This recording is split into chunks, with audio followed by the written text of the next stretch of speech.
अस्सलाम वालेकुम friends, welcome to के वर्ल्ड। आज हम बनाने जा रहे हैं स्वीट पॉपकॉर्न्स। सबसे पहले हम इसमें ऑयल ऐड करेंगे, उसके बाद मकई ऐड करेंगे और हम इसको अच्छी तरह 5-10 मिनट तक पकाते रहेंगे। तब तक पकाएंगे जब तक कि कोई भी कॉर्न खिलकर दाना ना बन जाए। इसको हम पकाते ही रहेंगे।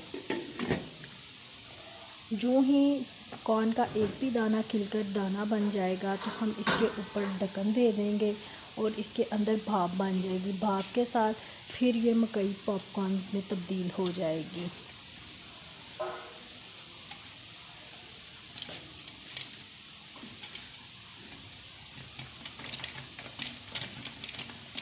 हाँ जी, तो दोस्तों ये आप देख रहे हैं कि अब ये पॉपकॉर्न्स बनना शुरू हो गए हैं।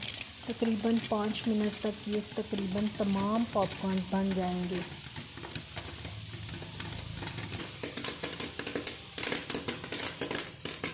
ये हमारे पॉपकॉर्न रेडी हो गए। इसके बाद इसका मीठा कैसे बनाना है, उसमें हमने गुड़ ऐड करना है। गुड़ ऐड करने के बाद उसको थोड़ा सा पकाना है। बिल्कुल जब गुड़ मेल्ट हो जाए तो उसमें हमने मक्खन ऐड करना है। मक्खन ऐड करके हमने उसे अच्छी तरह से मिक्स करना है। जब वो मिक्स हो जाए तो उसमें हमने वनीला एसेंस का एक ढक्कन डाल देना है और उसको अच्छी तरह से मिक्स कर देना है।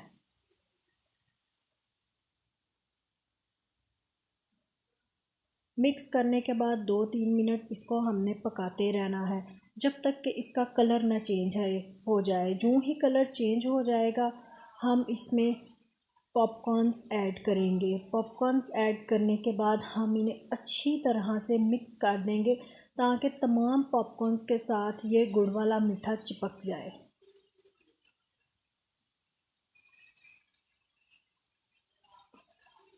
ले फ्रेंड्स, ये हमारे पॉपकॉर्न्स रेडी हो गए हैं, स्वीट पॉपकॉर्न।